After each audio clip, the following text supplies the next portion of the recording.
Hey everyone, welcome to Workforce Gaming. I am Brad, here with Doug. Hey. It is December 2025, which means it is time to talk about the game of the year for 2025. Personally, for me, I don't feel like this was my year. There are a lot of great games, and we just watched the Game Awards a couple days ago, and I'm like, these games, people love these games, but man, a lot of these games that I think were big games for me did not fit the style of games that I traditionally like and enjoy. Yeah, no, I agree. I think there was like maybe the games I really like are ones that I feel like really emotionally resonate with me. Usually my top 5 is like, okay, here's the one game that like it's maybe not great gameplay wise, but it's like this really emotionally like resonate with me. I think a lot of the games this year were really like gameplay forward. And not, but which is like good. They're great. They're great games, but not necessarily something that I would like. I usually like something with more like something like that when I'm done with it, like I just feel like I'm just slightly different now having finished that game. And that wasn't a lot of this year. But you know what? The games actually, as I felt I was a little bit down on this year until I started filling out my top 5. I was like, you know, this is a pretty solid top 5. I do like these. And my number 1 and number 2, I was like, I actually really, really enjoy these games. It's a fun surprise this year. So yeah, decent overall year. Yeah, and I think that's the thing where it's like, there's lots of games that I think for me where it's like, these are unquestionably great games to me. Yeah, people aren't talking about them in that way, even though I personally loved them. So yes, yeah, might be a little bit of a different game of the year than a lot of other ones this year from the two. Yeah, these are our favorite games. These are always our favorite games, not what we think are like what you think the best game of the year is. It's like, no, this is our favorite games this year, not necessarily, you know, what the rest of the planet thinks. Yes, these are very personal lists, not trying to go what was the 98 Metacritic game of the year. There's the numbers are out there. So what we do for game of the year, we've got a few different things that we kind of run through, just things that we personally like and kind of are tailored more to how we play games. So we've got a few different bests to give out before we get to our top 5. So the first one is best something, which is something that we just came up with that really stood out to us in any game in any way, shape, or form this year, whatever that may be. Best character, best world, best game that we played that we didn't end up liking, but we can recognize that it was great. Best game we didn't finish for whatever reason. We both play lots of old games because we're cheap 30-year-olds who have lots of nostalgic memories of better times. So best game from not this year, and then finally our top 5. So we'll run through all of those. There are timestamps below if you don't care who our favorite character was and just want to know why this game was our top game of the year. Yeah, exactly. So let's get into it. So best something. So again, this is anything we want. It's basically our kind of catch-all category of what's the thing that stood out to you the most this year. And mine is a really weird one because this game still blows my mind and I still think about this game to this day. Okay. And I don't think anyone else on the planet does. So mine is the best comeback story, and it is for Yuka Replayly. Oh, sure. Okay, yeah. I absolutely love this game. So if you don't know Yuka Replayly, it is a complete remake, reimagining, expansion of Yooka-Laylee. It takes a game that was universally going, this is boring, bad, and we don't like it, and turned it into one of my favorite platformers from the last couple of years. It's insane to me how they basically took this thing that everybody hated, and I own it. I bought the physical copy of this thing when it came out, played an hour, I was like, nope, not for me. And now got it and went, oh my gosh, like this is what I wanted. This is good. This is exactly what a spiritual successor to Banjo-Kazooie could be.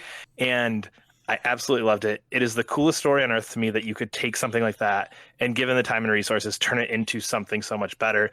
And all it does is just makes my mind think every time I think of a bad game of like, how could somebody go back to this bad game and turn it into a game that I absolutely love, keeping the bones, keeping the skeletal structure of it, and just improving it to the point where it's like, no, there was something here. So best comeback story, Yuka Replayly. It is one of the most intriguing games to me personally over the last long time. That's awesome. That is the dream, because there are definitely games you play where, like you said, it's like, boy, I just wish this was a little bit better, but this doesn't happen. Games just don't get remade. Like Final Fantasy 15 will always be the game like, boy, they should just do another shot at that one. But it's like, oh no, they did it for this one. They actually did it. Yeah. And so it's more of like a hopeful dream of many games I have in my brain. So your best whatever. My best thing this year was best coming over a hill and then seeing a thing in the distance while a song from an indie band I really like plays. To Death Stranding too.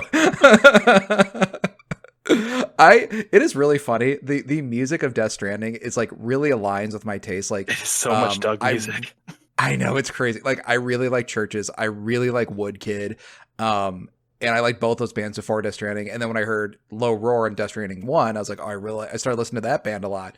And there is just something, that game does it a lot, where it's just you are coming over the crest of a hill and like the music will start playing and maybe the sky has some like cool galaxy that you can see in the distance. And as you're coming over the hill, the music starts playing and you see like a city in the distance and you kind of just like slow walk down to the city.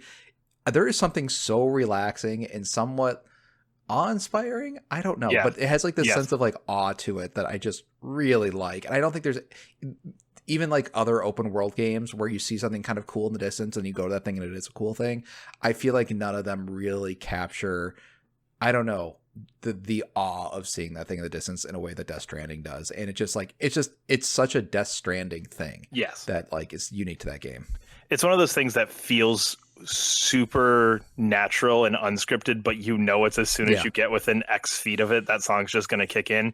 Exactly. But because you can kind of plot your own point, it feels like this really just natural, like, oh, very, very cool. Oh, okay, cool. And yeah, I did really like that. That was one of my favorite parts of that. And I think they did a much better job of incorporating that music into Death Stranding 2 than they did Death Stranding 1. Yeah. And it does that trick like 10 times in the game. And it works every single time for me. Every single time. Yeah. All right. So moving on, our best new character from a game this year. Yes. Your best new character is? Mine is from the game Wanderstop. I feel like Wanderstop kind of got a bad shake this year. Like, I think a lot of people thought like that game was okay, but there is some really, really good writing and some really good characters in there. And one of my favorite characters in that game is a character named Zenith. Zenith is basically this multi-dimensional being that can see into all these different universes and is a sort of like ethereal being that when it talks to you, it talks through like 5 or 6 different voices at once. Oh, cool. And the plot of that character is that there are other characters in the game just called businessmen, and they're like stereotypical businessmen. Like, look at my charts. I am dressed for business. I would like a coffee. Like, there's no personality to them. And the Zenith character, who's this very sort of flowy, ethereal thing, really likes those characters for whatever reason. Even your character's like, why would you like them? You are such this like beautiful thing. Why would you like these sort of very simple businessmen thing? And the plot of that character, spoilers for Wanderstop, is them slowly, that Zenith beautiful character slowly becoming one of the businessmen. And your character is like, why would you do this? Like, why would you do this to yourself? You could be anything. Like, why would you do this thing? And you think, like, even as you're playing, it's like, that is a sad thing where that character who is just this beautiful thing becoming something standard. And the character gives like such a beautiful explanation of like, that's just something that like they want to do. It's their choice. Like they may, like your character may not see the beauty in that. And it was kind of that thing where every story you see where it's like fun, arty person in their 20s becomes a businessman. How sad. And this game is kind of like a beautiful arc where like that isn't necessarily a sad thing that I just really, really enjoyed. It was just a cool way to visualize that. And it's just like, that game, Wanderstop is so full of really interesting, strong characters that like that one definitely stuck out, and that little plot line really stuck out to me, in a very unique way. That was such a good character. So nice, that one. And also, I didn't want to fill this list with Silent Hill F characters. So I'm sure we'll get to Silent Hill F momentarily. That one's game Doug talked about the most this year. Nothing else. So my best character, this is an odd one. And I think I picked this character because I found his arc and his specific purpose in this game incredibly well done, and it served as my favorite part of this game. And all that is to say, because I know that you're going to point out that I absolutely don't really like this game, but my favorite character I think was Gustav from Expedition 33. Totally agree. Totally 1000% agree with you on that. So good, because to me, and we'll talk about Expedition 33 a little bit later on, but I absolutely was blown away by like the first 4 hours of that game. Yeah, And yeah, 90% of the reason why I was blown away by those first 4 hours of that game was because of Gustav and the way Gustav hmm lives in this world, and the way Gustav explains this world to you, and the way that you see this world through Gustav's eyes, and the way that as you travel away from the town initially, Gustav's perspective on things and what he wants to do changes, and how he yeah, feels about the world changes. And there's so much personality baked into this character. And I don't want to get into, spoilers too much for it, but just that yeah. initial arc with him, that basically act one of that game with Gustav, is incredible to me. hmm And I absolutely loved it. And I mean, I think I made a video or a short of something of this, like, oh my God, this game is incredible and holy crap. And Yeah, it's just because how great Gustav is. And then even after some things happen, and even after, again, I don't want to get too yeah. spoilery, but Obviously, just yeah, yeah. but If you just know, you know. Yeah, just the way that he carries through the rest of the game past Act One is yeah, just so important and so cool to the rest of the characters, and the way that he influences that game just yeah. from the stuff that happens in Act One is incredible. Yeah, I think like it's almost like like you want to make a T-shirt for it. It's like Gustav is more than just a plot point. Like he is Yes, just like he is a very interesting character, regardless of like how how what his point is in the plot and how he fulfills that. Yeah, that is 1000% agree. That, and I think a lot of those moments in that game don't work unless Gustav is a great character. agreed. Best world setting, world building. I don't even remember how we defined this one, but I don't know why you're you're such a stickler for this one. It's the I best like am. the world, the setting. Like what's the coolest setting of a video game? Is maybe we should put that instead. The best setting for a video game. I don't know why. I think we have this conversation every year in the middle of this thing. So I get to this point and realize, like, oh yeah, I didn't complain enough and decide what this meant. So, but anyway, what is the Yeah. best world setting? Blah blah blah to you. For Silent Hill F's first award today, it's Silent Hill F. Like unequivocally, that game is like so cool, and I think the world is a really big part of it. I think some like the games that I really enjoy are ones with like really interesting world building. The one I always go Yeah. back to is like the best world building is Season, where if you have a game with like an interesting mythos, I feel like a lot of games have a unique mythos, but it's not necessarily interesting. But man, the more you learn about Silent Hill F and the mythos in that and how it all entwines in the main plot is just so interesting. It's using, Japanese mythology in an interesting way. It's mixing it with like metaphors of feminism in like the 1960s Japan and all these other sorts of things. And just the way that world facilitates that story, it's so clean and so good. I just like I finished finally like the super true ending of that game, and I have just like been thinking about the game ever since I finished it. Just like on the first playthrough, I've just been constantly thinking about the game because there's so much kind of meat on the bone for that Hmm. universe that it's set in. It's just unequivocally just awesome, just absolutely such a cool world. Well, I feel like Silent Hill is kind of known for that type of the setting is Yeah, the dominant force, and it obviously is being a game sure. named after it. And I think, as you Yeah, were describing to me earlier, where it's just like, no, they kind of play with the expectation of what Silent Hill is in this and how that all works yeah, out. And I think that's an interesting way to take a long-standing series that's kind of been struggling and go, well, let's reinvent this a little bit and let's yeah. play with it It's a like bit. not exactly. It's not leaning so hard on like what's already been established. So like that also makes it like an interesting world because it's like it made something in that universe that is wholly unique on of itself, and also besides being a Silent Hill game, just this really cool setting. Nice. My best world is Citizen Sleeper 2. Sure. Oh yeah. So, if you're not familiar with Citizen Sleeper, because nowhere near enough people are, it is just like nasty, grimy, like space exploration, meteors, starships, all that kind of stuff. Space stations kind of bouncing between those.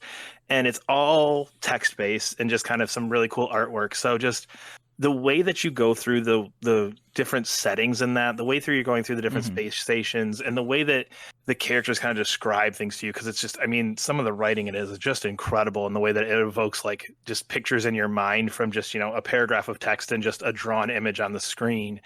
And hmm it's just a place that I loved every single spot you got to the next point, because you're seeing different perspectives. You're learning about this world. Your character's kind of growing as you go through it.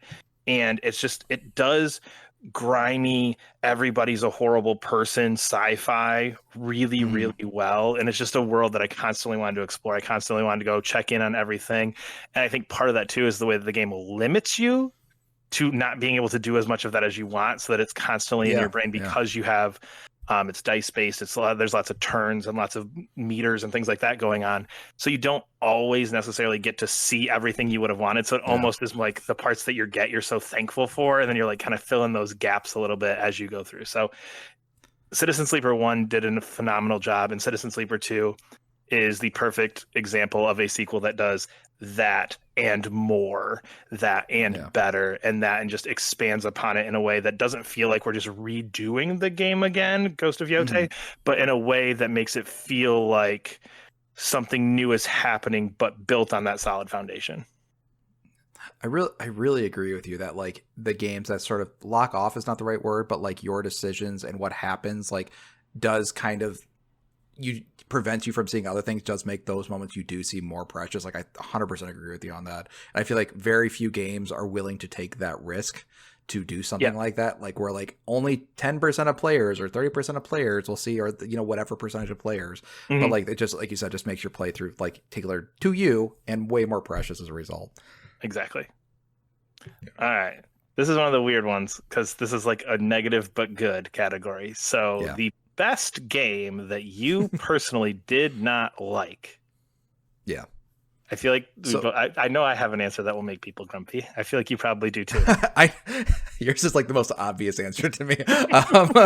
But so I'll go first though. So mine is Sleep Awake. Sleep Awake is Oh, a game that has so many cool things in it. I think the thing that I struggled the most with it is that there was a lot of stuff that like I was vibing with, that it felt like the things I wasn't vibing with was kind of getting in the way. yes. And I like don't normally feel about that way about games. I think like generally if a game is doing 10 things that are really cool and one thing Hmm. that I didn't really like, I will more remember the 10 things I liked than the one thing I didn't. But there's just something about just the cadence of Sleep Awake and how the characters interact that like I just wasn't jiving with like the entire time. And it's just like it'll get better. And it just like wasn't for me. And the thing is like I see that game resonate really well with a lot of people because it is a very that was like one of those cool settings. I was thinking about like Best World because it has a really cool setting. But just that game for me, the ways that it wasn't working for me, specifically with like how the characters interacted, just like I was really pushing myself to the end to finish that, which is not a way I like to play games personally. So what's interesting about this is I feel like this year in particular, I could literally word for word copy your answer and replace my game in the title because I had that same thing where it's like, man, there is like two reasons why I hate this game. And I'm gonna finish it because there's good stuff happening, but I don't Yeah, like it and I don't want to keep finishing. But there's some stuff in there that I like. So it's really it's that interesting thing of like there's so much good and there's so much unique and there's so many things that are cool about it, but just for whatever reason it's not hitting with you. And I think that's kind of the crux of this category where it's like, okay, you can see yeah, like there is a if somebody put that game and put these games and said this is a top 5 game for me, agree. Great. yeah, Not for me though. Kind of like we talked to the top where it's like some of these games just they're not my style. Mine though is very much my yeah. style and I don't like it at all. And that would be Clair Yeah. Obscure Expedition 33, the Clean Sweep at the Game Awards. Oh my gosh. Okay, so you can listen to our review to hear me complain about this game. But like I said when I was talking about Gustav, I absolutely think the first third of this game is Yeah. some of the best game ever. First third, Mhm. probably if you stopped it 10 hours in, I would be putting this at number 1 game of the year. But Yeah. I just got so done with this game. And I think, like I said, I talked about this in review, so I can go listen to that. But I can't parry for shit. And Yeah. because I That can't game, parry for that's the shit, crux. this game Yeah. just turned into the most frustrating thing to me. So it was one of those things where it was just like, because I couldn't parry, I was having to redo so many fights. I was having to redo so much. I was having to go back and do boss fights over and over again. I flipped it to easy, still redoing stuff.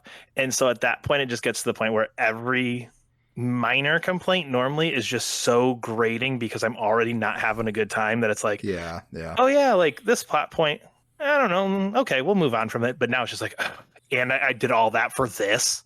So it's just like that kind of just that, like, I get it. It's funny. And I think if those wonderful devs who made this game could make this game without parries, I will put it number 1 on my list this year. But until that parry is gone and just my grating and bashing my head against the wall doesn't go away, it's going to be sitting here at best game I didn't like. That's so funny because that is like game for not for you. Because like I love that parry system. I think that's amazing. I think that's like the part that stands out to me in that game. And it is interesting how that's just like different.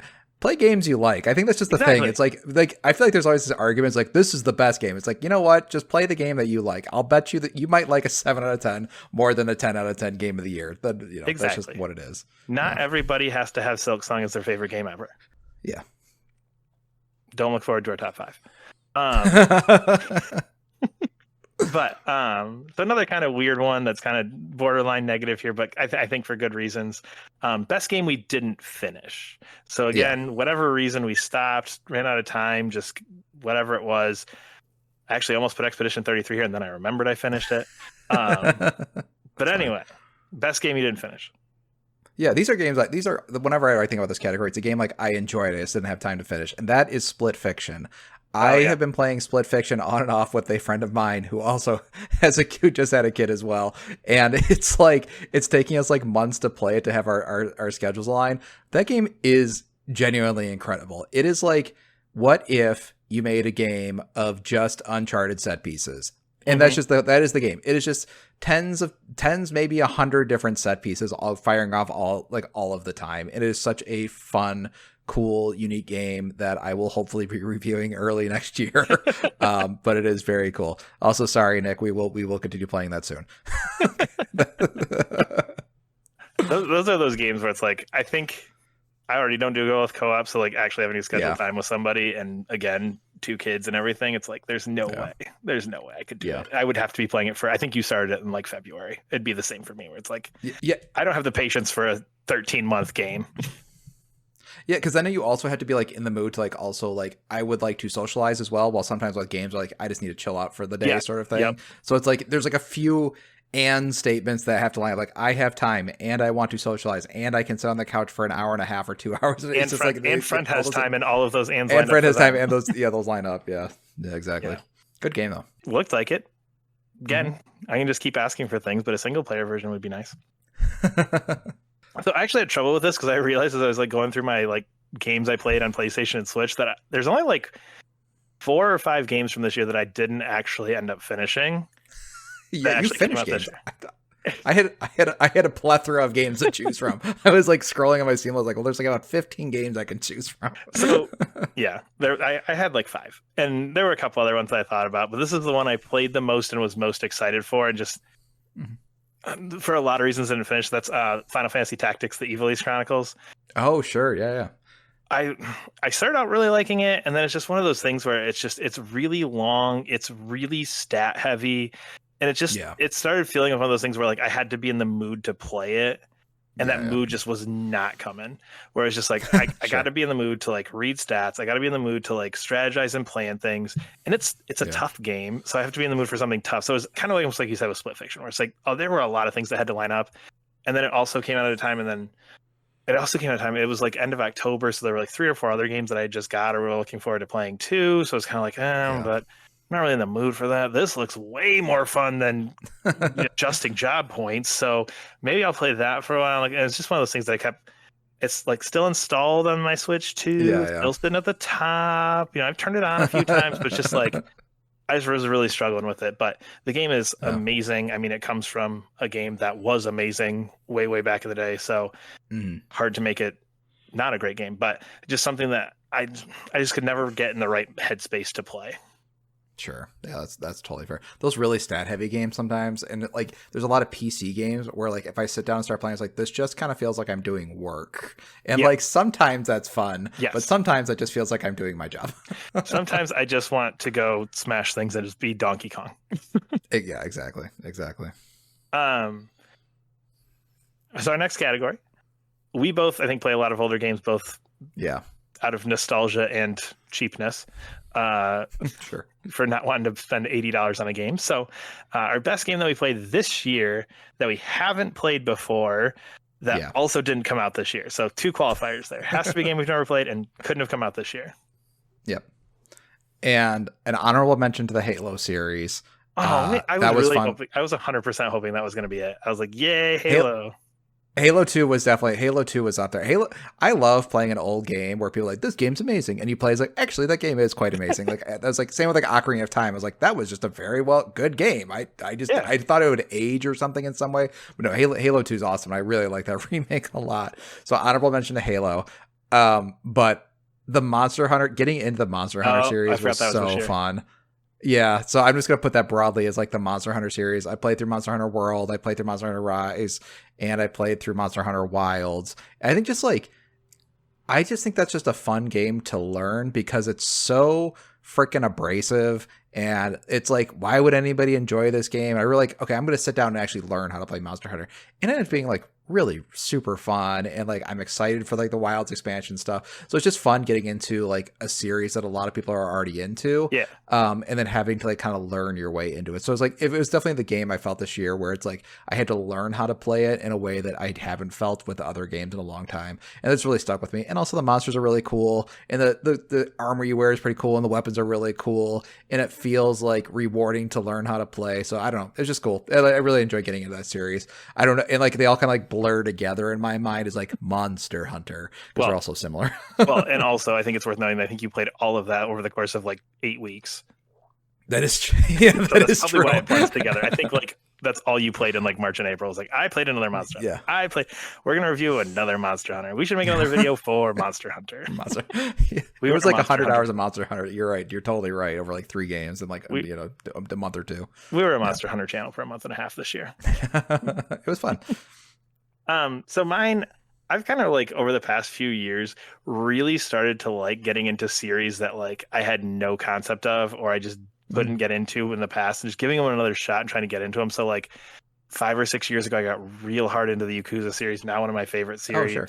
Like 3 or 4 years ago, like I finished my first Tales game. That was really exciting. Like I really really started getting into those. So I kind of like this, like going back and getting into a series that I haven't been able to get into before. So mine is Star Ocean Second Story R. Oh, cool. Which, yeah. For years, I've always like thought like Star Ocean is the coolest concept of a JRPG. Of like, what if like a spacefaring galactic navigating Federation organization got stranded on like a backwoods fantasy planet, and that's essentially like the crux of like every single Star Ocean game. So Second Story R like was the first one I was actually able to get into to play through. I mean, I'll be honest, like I've played probably 4 or 5 Star Ocean games, other ones. A lot of them just aren't good.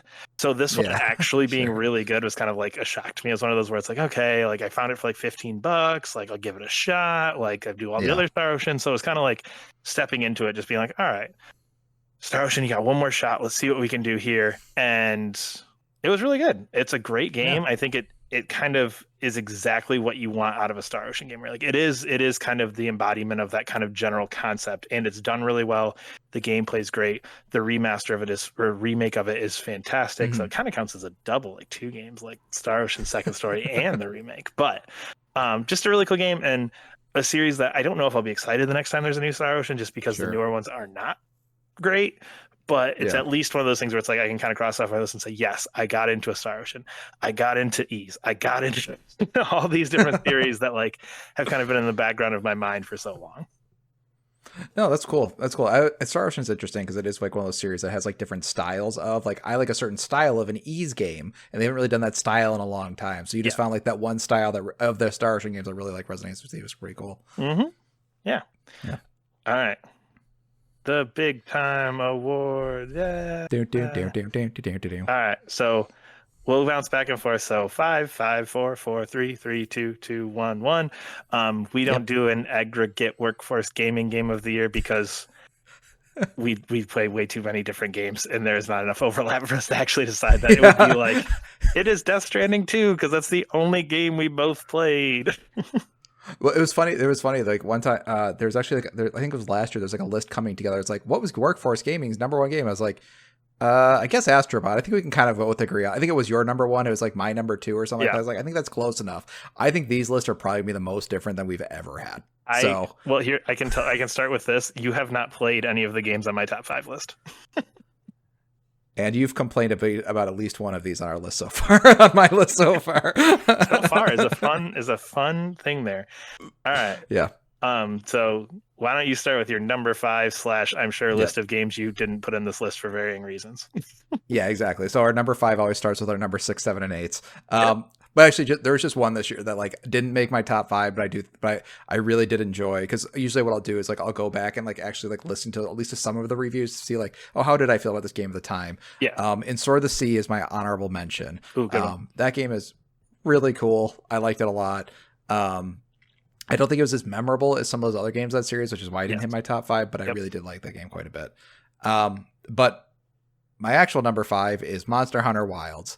Obviously I just already talked about Monster Hunter, and I really did enjoy Monster Hunter Wilds. I think it did like a lot of cool things. I think that game was always kind of pushing for these creatures are living creatures. I think Monster Hunter Wilds did that in a really cool way, where the other games felt like a little bit more arcadey, and I think that's people like that about the Monster Hunter series. But I was like, oh, I wish these were just like a little bit not realistic, but just like they just moved more like creatures. They kind of acted like creatures, and I feel like Monster Hunter Wilds, because it was more open worldy, the monsters interacted more with each other.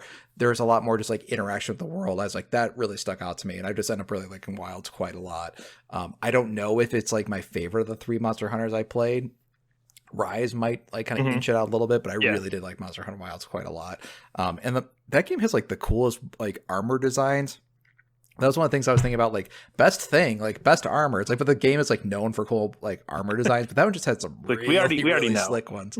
Yeah, exactly. And I remember like when I was like playing the game, like I really liked that when you beat a monster, like you would basically be wearing your trophies. Like, oh, I got the gauntlets from this one monster. I got the headdress from this other one, this chest piece from another one, and all kind of like matches together in like kind of a cool way. So I just really like that idea of you kind of being like a walking trophy set for the game as well. And you also looked really cool doing it, and the cool like living monsters and stuff. So it was just a really neat game that I really liked. I liked quite a bit. I feel like that got like no buzz after it came out. Like compared to like other Monster Hunters, I feel like it just kind of like faded to the point where I forgot that even came out this year. That's like one of those ones where like the community really, there's a lot of backlash from the community for it. And like actually a lot of it is the performance of it. It's like the performance of it, like PC performance of it's like really bad. The PS5 performance is kind of whatever. And then also it was much easier than the other Monster Hunters, which is like, that is a pretty hardcore series. Yeah. And some of those monster fights are ridiculous. And then WoW's just like, let's not do that. So it's just, I think that's why. I think like for some games to be heard more, it's like you need the fan base to be championing them. Yeah, and I think like this year the fan base wasn't like championing that one. But we'll see with the expansion or something like that. I'm sure they'll get turned around eventually. I feel like those normally do. So my ones beforehand here that I think deserve a shout out. You mentioned Death Stranding 2 before. I really did enjoy Death Stranding 2. It's just one of those games where just, I don't know. It had some good, it had some bad. I feel like it was too long. Yeah. I don't know. It was one of those where it's like, that's really good, but just not quite there. I also am a huge defender of Mario Kart World. I actually think Mario Kart World is super exciting, super fun. And I think that mostly stems from playing it a lot with my daughter. So there's a little bit of taintedness to that.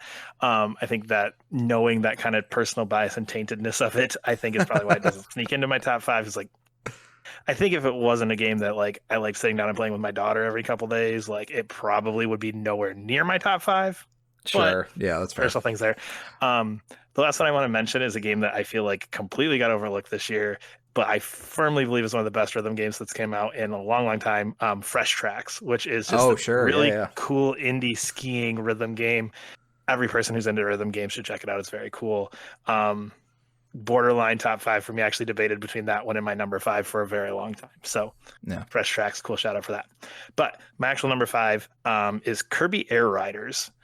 This game, interesting. This game is so interesting, and I think it's one that just really stuck with me a lot since I played it. Where it's just like there's so much cool stuff to do, from just like the goofy ass roguelike mode where it's just like play some random mini games. There's tons of tracks. There's just the weird city battle thing. There's so many different things to do in it, and everything is fun.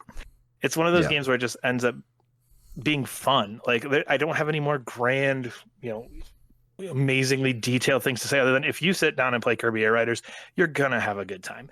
It is a Yeah. fun, simple game. I mentioned my daughter before in Mario Kart World.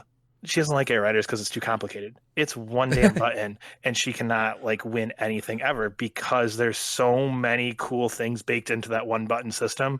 It's such Yeah. a unique game. It's trying so many new things, and I think for me personally, those are games that I tend to like a lot. Where it's like, okay, this is something different. This isn't Yeah. just okay. Yes, there's difference, but this isn't just like Sonic Racing, Mario Kart, Crash Team Racing, you know what I mean? That are all, yeah, we're all doing Hmm. kart racing. Yeah, we have item pickups. Yeah, we all have goofy tracks.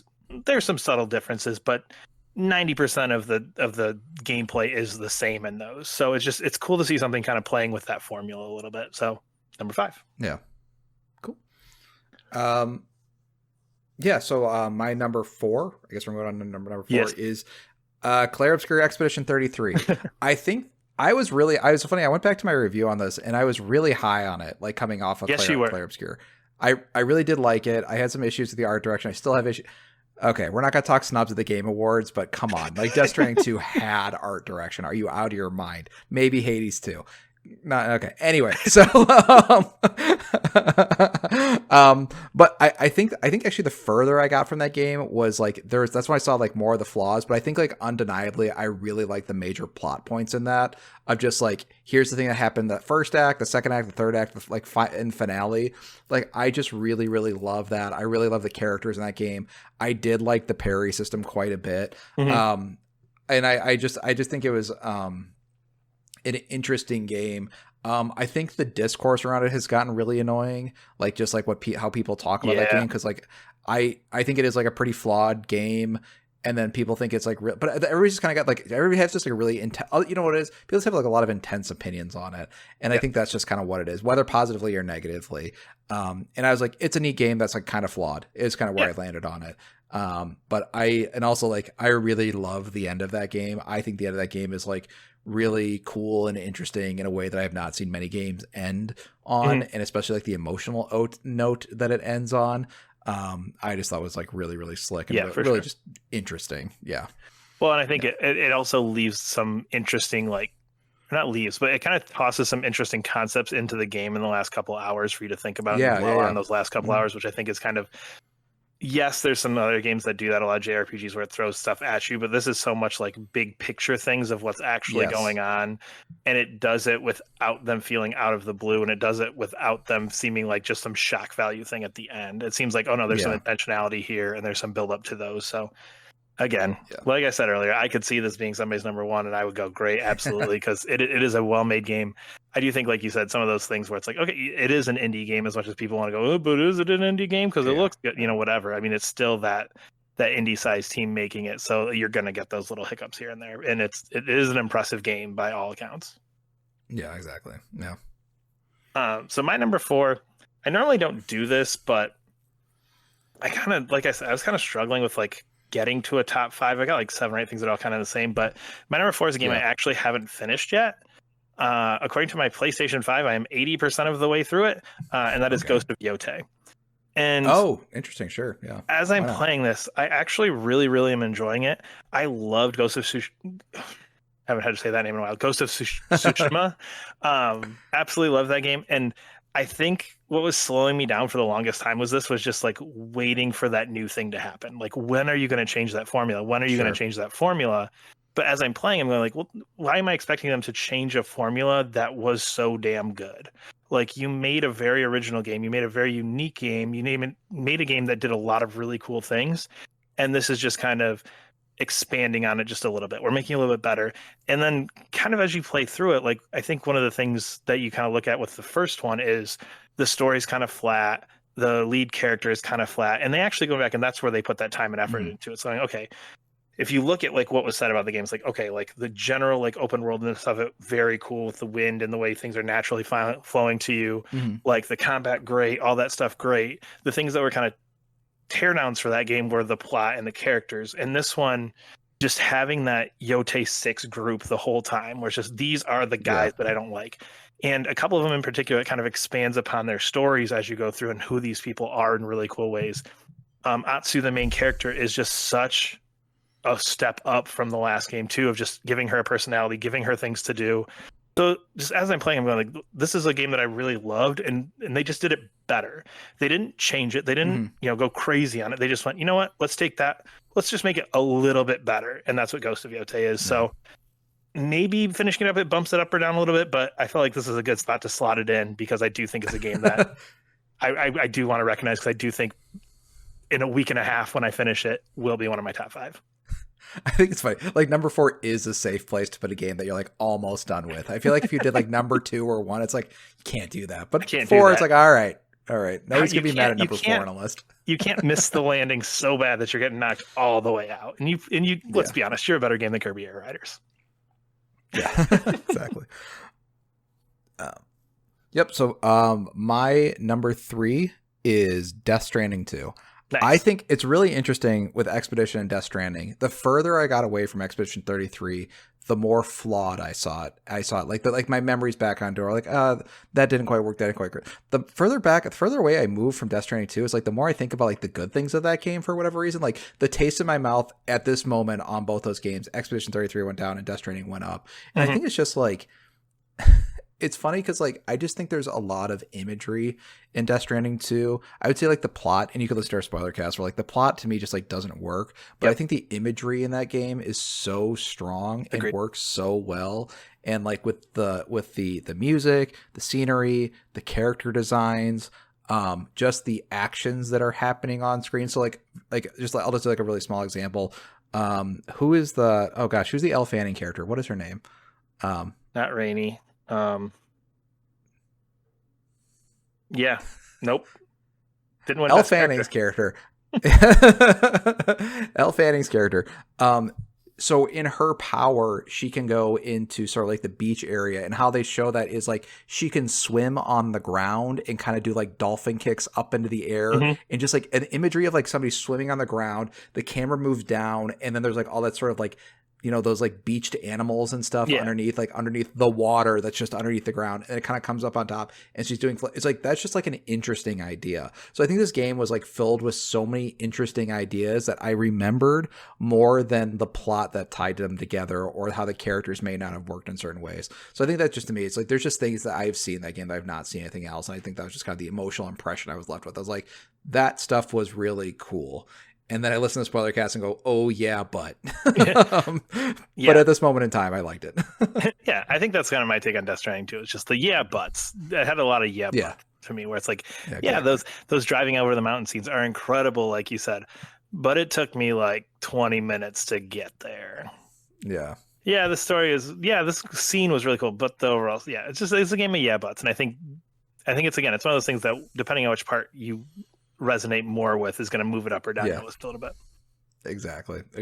I know you're more a plot and characters guy. I was like, I could see Death Stranding hitting your honorable mention, maybe. And that it did. My number 3, I think that's interesting that you kind of talk about how games kind of up and down over the course of the year, because this probably sat at my number 1 like for like 4 or 5 months, and then it's just kind of, as time's gone on, I'm just like, nah, I think I like these other ones better. But my number 3 is Donkey Kong Bonanza. Oh, interesting. Okay, sure. Just another game that's just super fun. And I think that's kind of like 3 out of my 5 games are just games that, like, to me, are fun. In my mind, this year I played a lot of games that are just mechanically sound, fun video games. Kirby Air Riders is that. Donkey Kong Bonanza is that. I think it's a game that doesn't do a whole lot most of the time, but it's super fun smashing things. It has a really cool, like, just kind of go do the thing progression system, where you get a lot of 3D platformers that turn into go collect 800 of these things. And honestly, it doesn't really matter how much you collect, as long as you're just kind of moving forward through the plot, which I thought was an interesting take on it. Some of the last like hour of this game, maybe it was 2 hours, but the last couple hours of this game, just how crazy it goes, and just some of the weird things that it's doing the last hour or two with final bosses, and how that all plays into Donkey Kong's lore and everything, is very, very cool. And just the relationship between Donkey Kong and Paulina is fun to see. Just, again, it's a game that is fun.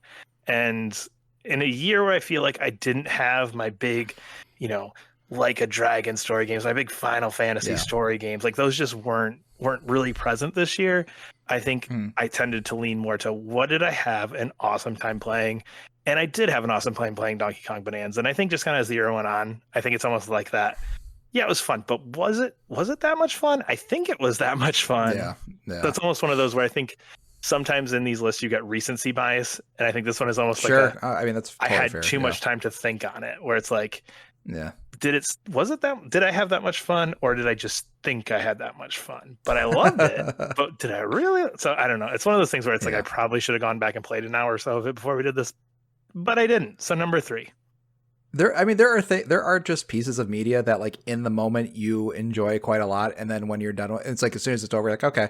I would say like the entire Avatar series kind of runs like that. Like I'm very excited to see Fire and Ash. I have not thought about the other 2 movies since I got like I love watching those movies. The second I move to the movie theater, I don't think about them at all. So I feel like that's the way to do Avatar. There's just pieces of media that are like that. I don't know. I understand why that is, but there are just pieces of media that are like that. Good in the moment. Yeah.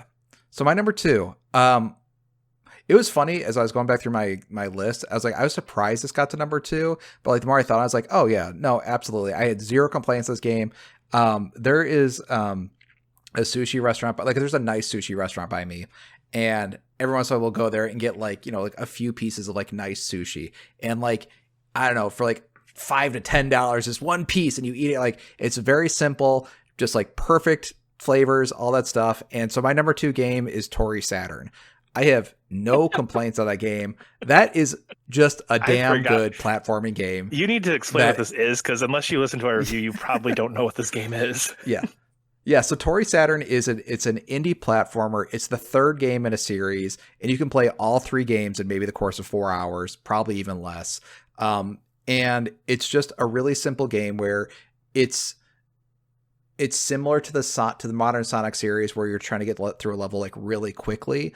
But it has super simple controls. It feels amazing to play, and it's really you can get playing that game, you can get really good at that game really quickly. So it just does all of the things like that would take maybe another game like 20 or 30 hours, like getting really good at a game. Yep. So you're going to really blast through it, getting all the things, getting 100% would take 20. And this all does it all like maybe a 2 or 3 hour package. So I just like how tight that game is, like how good it feels, how tight it is, and then how fun it is to 100%. And it also has like nice rewards to like these fun secret levels and stuff. So it's like the exact scope of a game I like. I've been really getting into like retro games recently. Like, I can't believe the games I liked as a kid, I'll just call them that. Like they're games I already know that I enjoy because I played them as a kid. I guess they're retro now. And I just really love that scope of a game. Like you play the levels, you play them again to get like 1 or 2 little pickups you might have missed. And then you get the secret levels and you beat that. And then you've 100% completed the game over the course of like 3 or 4 hours. And like that, it's just no complaints about the game. I love that game. And the soundtrack was also really cool. It's like super nostalgic. It just hits, it hits the way that a lot of games that try to do that retro aesthetic, it does it so successfully of hitting that Dreamcast era vibe and feeling, just much better than a lot of the games that have tried to hit that in the same way. I think there's just very few games. There's a lot of games that will look like an older game, but they don't feel like it. And this one looks and feels like what you would think a game like that was when you were a kid, or weren't born yet. I don't know. based on YouTube analytics, when you were a kid. Well, actually, based on YouTube, most of you guys are old folks like us, and then there are some younger guys out there. Yeah, folks. I think that was one of those. It's like $5, isn't it? Yeah. It's everybody should play that game. I've almost bought it like half a dozen times this year since you talked about it. Yeah. It's one of those games that I think, to me, shows that we need some way of discovering indie games, because it's a game that you look at and it looks like a million other indie games, but it's near impossible to figure out which one is going to be the one that ends up number 2 on my game of the year list and which one is going to be the one that barely runs. And I wish there was some way to differentiate. There's some way to curate this. Obviously there's, OpenCritic, Metacritic, all that, but I think so many indie games like of this size, it's like, okay, it has an 84 on Metacritic with 2 reviews. Like, that's worthless. You know what I mean? And you can look at Steam, but like there's ways, but I wish there was some really good way to curate that really quick and easy. But It's Written. hard because especially for with another indie day. games, because they're usually doing some hyper specific and hyper niche. Yeah. It's hard to figure out like what's the thing that's hitting my hyper specific niche. It hit just like 4 or 5 points in that. Like I like platformers. I like the aesthetic of the Dream Stack era. I like games with tight controls. I like games I like this, with this kind of music. So just like hit like 4 or 5 of those points. It's just like a perfectly crafted little sushi package. All right. So my number 2 is Citizen Sleeper 2. Like I mentioned before, it is a world that I loved exploring. It is just, I love a good space story, and it's just a really good grimy space story. The way that sleepers work in these games, where you're kind of like rediscovering yourself, and you kind of got to build yourself up from the ground floor while having nothing, is super interesting. And the thing with these games that particularly always gets me is this is probably the most like tense game I played this entire year. Mm-hmm. The tension in these games, because everything is determined by dice rolls and your limited amount of dice rolls, and you can lose dice rolls, you can gain dice rolls, there's so much where it's like, okay, you have a 50% probability based on your dice to do this. You have a 70% probability, and there's so much just like, oh man, like I really do need this particular item, but I've only got a 70% chance. And if I fail this one, then I'm going to crack a dice and then I'm going to lose a dice for the next few days. Like, so I really need, and just, I would sit and like linger on, do I make this decision for, 5 or 10 minutes at a time, where it's like, I'm going to go look around just for a minute and see what else is here. Cause like, I just need to think for a second before I'd make this call. So it's one of those games where it's just, I was so enthralled with it the entire time. I think sometimes when you play games, you're like, okay, I can get distracted by my phone for a second or something else. And it's just one of those games where like the entire time I'm there, I'm just like glued to the TV, like what the hell is going to happen? And it's a text-based game that's gameplay is rolling dice. And more than any other game this year, I was just like so zeroed in and focused on what's going to happen. How is this going to work? How does this affect my character? How does this affect my character's relationships with other ones? It's one where every choice you make seems like it has like world ending implications. So just the tension and just the feeling that you get from playing this is just incredible. And I absolutely love the series. I feel like the marker of a good game that's like that with like story choices is where you have to take a beat when you see like the options. Like that's a good choice game when you got to take a beat. If you're taking a lot of beats, it seems like that's the whole game is again where every choice you got to take a quick beat. Wait a second, what do I want to do? Sort of thing. Like that's good. That's just good choice. That's good choices. Yeah, but it's not even like like a Telltale game of like, do you save Frank or do you save Sarah? It's like no. Like, do you eat today? 70% chance that'll happen. 30% chance you might just be screwed for the next 45 minutes of gameplay. Like, it's just every minuscule choice like that. And then there's somewhere it's like, okay, like there's a 10% chance, but man, I need this. And it's like, okay, we're going for shit. You know what I mean? So or like cool. those hits. Oh, that's fun. Yeah. The risk and reward in it is so good. And it just, again, it's not just, I don't want to like, it is a choice game, but I don't want you to think of it. I don't want it to be like thought of like, like The Walking Dead or a Telltale game or, Don't Nod game, where it's those choices, which I do love those. But because the choices are the gameplay, every act in this is a choice. Every act in this has some consequence in some way, shape, or form, just in the way you manage the 3 or 4 things, resources that it's flawless. It's borderline flawless. I love it.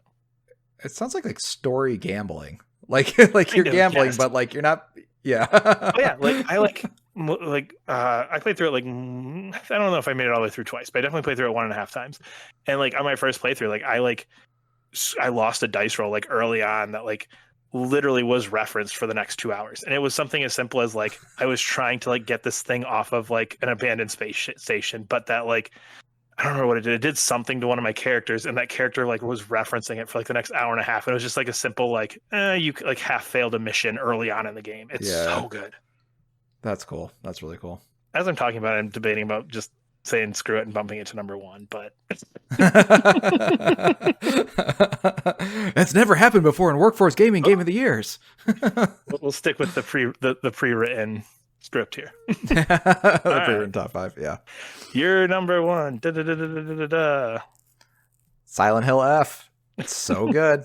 So good. I think you've been seeing my paragraphs and paragraphs of text about it now that I finished the game. Like, I believe you did say top 10 of all time Borderline. So it's Silent Hill F is interesting because I think the issue with that game is that you don't. Okay, I love Silent Hill F.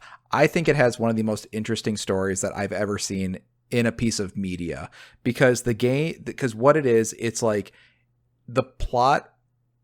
So the game encourages multiple playthroughs, and every time you do a new playthrough and get a new ending, you see that plot in a different light. The meaning of the plot in the first time through is different. The first time is different than the second time, and is different the third time about how you feel about it.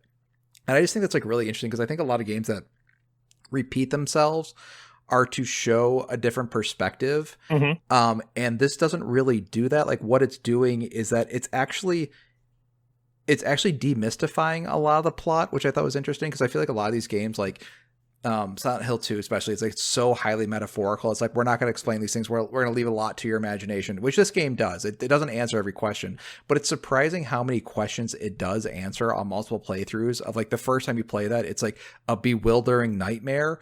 And then by the end, but like on like the final playthrough, you understand all the character motivations. You understand exactly what's going on. And then it still leaves a ton on the player on how they want to interpret that all together. It is just so freaking smart. And I think it's just like, as a piece of horror media, I think the thing that's interesting about horror in general is like it'll take a concept and like make it literal, or maybe take a fear that you have and it will show you imagery of how you feel about like how fear feels. Like the imagery of a horror thing can be like how fear feels or how the situation feels. Maybe that's not literally what's going on, but this is how that situation feels to them. And that's what this game is doing a lot of. It's like you can interpret it as this horror that is happening is a visualization of how somebody feels about a topic, or it's something that's literally happening. And then you can hold both of those ideas in your hands. It is just, I don't know. It's just really cool. I will be thinking about that plot for like forever. And like, to me and how I want to interpret it. I just think it's just really cool. Cause I feel like a lot of games these days they don't require a lot of the player. I think a lot of like mechanically they'll require a lot of the player. Like you got to do this jumping section really well, but not like, because graphics are so good, there's not a lot of interpretation of the characters you need to make anymore. Like your version in your head of Final Fantasy, say 7, when you were 10 years old, is different than maybe it was officially supposed to look like, because those characters look so like blocky and stuff. And a lot of old games are like that. It's like up to the player to kind of imagine the game in their head. And just because graphics have gotten so well, there's not a lot of room for that player input. And I felt like this story allowed for, while explaining itself pretty well, still allowed for like a lot of the player interpretation on top of it. And it's so good. It's so good. I it's really funny. Like, I think like when I finished like the final like super true ending, I think like a lot of true endings I've seen in games, like they're kind of neat. Like maybe they'll have like 1 or 2 new scenes, but like that finale of that game was like one of my favorite, just like finales of a video game. That was just, I was just shocked of like how many new things I was seeing on my third playthrough. Like you just wouldn't expect like big bombastic cutscenes on your third playthrough, and they were doing that. So I was like, that was also impressive on top of all. So it's like just this nice little cherry on top of this horrific nightmare that I'd played. So it's just an awesome game. Well, that's kind of like we were talking about before, where like sometimes the stuff that you're like that's kind of hidden away is just so cool, where it's just like there's something just fun about like, oh my god, I didn't realize I was gonna get like a whole new cutscene the third time I played this game. Like, what is this? So it's just kind of cool getting those kind of like those almost those surprises in that way. But I'm assuming my 2 to 5 paragraphs a day of Silent Hill is great texts are going away at this point. They might. I've already got a few forum posts out there, so I think I'm okay now. I think I've gotten it out of my system. I do want to do like a spoiler cast with somebody though. It's like I gotta find somebody who also played this game and then do a spoiler cast with them. It'll be weird. It's like a weird thing because it's such a personal interpretation of it to like just do that into a microphone by myself. It's like, here's what I think. It's like, unless you're bouncing that idea off somebody else, I just don't think it would work. But boy, I just have so many thoughts on that game that I would just love to talk to somebody about. And I don't think you'd like that game. And I don't think you would like going through 3 times. It's super annoying to go through 3 times. It is. It just is. Even with this stuff. But yeah. Yeah. All right. So my number 1, It's weird, and it's a game that like I don't feel like would normally be on number one, and I feel like it's one of those like as I was doing this is like this makes me feel old.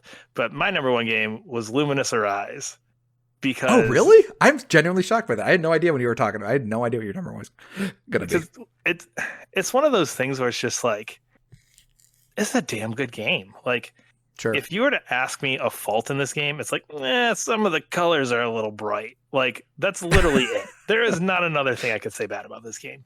Yeah. It is fun, is addicting. Some people complain about the soundtrack. I enjoyed it. Like, I don't know, I guess I'm not looking for like my next Spotify playlist when I'm playing a game. Like Yeah. it's solid background music, it's solid stuff to go with.